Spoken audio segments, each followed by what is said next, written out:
Calon Presiden RI dari Partai Nasdem, PKS dan Demokrat Anies Baswedan, secara belak-belakan mengkritik strategi era pemerintahan Presiden Joko Widodo yang menggenjot pembangunan jalan tol.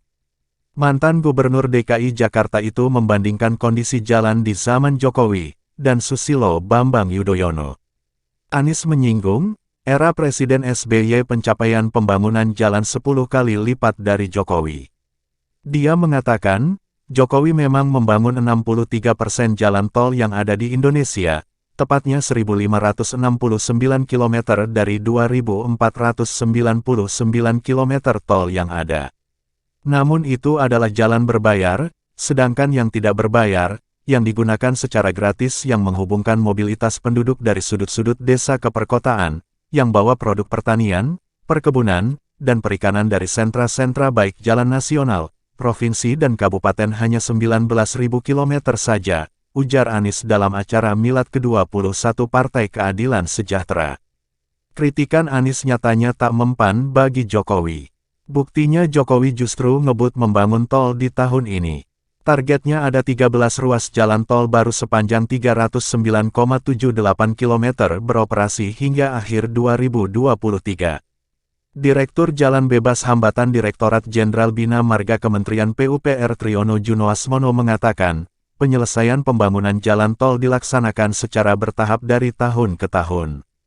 Pembangunan jalan tol hingga tahun 2014 sepanjang 790 km dan dilanjutkan pada periode tahun 2015 sampai tahun 2019 telah berhasil menyelesaikan sepanjang 1.298 km, termasuk tersambungnya tol Trans Jawa dan dimulainya tol Trans Sumatera sebagai tulang punggung perekonomian nasional.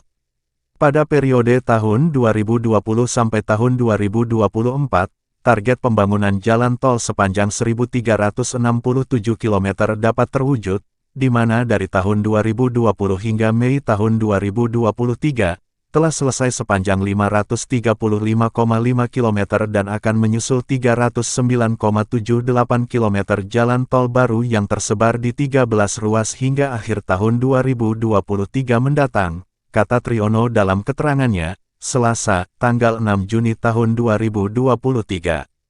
Triyono menyebutkan, beberapa ruas tol yang telah beroperasi pada Januari-Mei tahun 2023 yakni Jalan Tol Semarang, Demak Seksi 2 Sayung, Demak, 16,01 km, Becakayu, Seksi 2 Ajaka Sampurna, Kayu Ringin, 4,88 km, dan Cinere, Jagorawi, Seksi 3A Kukusan, Krukut, 3,5 km. Ditargetkan total panjang jalan tol yang selesai konstruksi, fungsional dan operasional hingga 2024 seluruhnya mencapai 3.455 km, ujarnya. Sedangkan untuk ruas baru yang ditargetkan akan beroperasi hingga akhir 2023 adalah Jalan Tol Cilenyi-Sumedang Dawuan Seksi 4-6, 28,2 km, Tol Ciawi-Sukabumi Seksi 2, 11,9 km, Tol Cibitung-Cilincing Seksi 4, 7,7 km, Tol Cimanggis-Cibitung Seksi 2, 23,01 km, Tol Serpong-Cinere Seksi 2, 3,6 km, Tol Sigli-Banda Aceh Seksi 5-6, 13,2 km. Selanjutnya ada Tol Kuala Tanjung Tebing Tinggi Parapat Seksi 1-2, 38,45 km, Tol Pasuruan Probolinggo Seksi 4A, 8,57 km, Tol Jakarta Cikampek 2 Selatan Paket 3, 31,25 km, Tol Serpong Balaraja Seksi 1B, 5,4 km, Tol Kisaran Tebing Tinggi, 47,6 km, dan Tol Binjai Langsa, 26,2 km, serta Simpang Indralaya Prabu Muli, 64,7 km. Dikatakan Triyono, pembangunan jalan tol sangat bermanfaat dalam mendukung pertumbuhan ekonomi daerah karena mobilitas barang, logistik, dan manusia menjadi lebih cepat dan efisien karena pengurangan waktu tempuh dan penghematan biaya operasional angkutan. Sebagai contoh tol Trans Jawa yang mendorong tumbuhnya kawasan industri baru antara lain Batang, Subang, Tegal, Pemalang, Kendala, Brebes, hingga sejumlah wilayah di selatan, seperti Boyolali, Sragen, Ngawi, dan Nganjuk.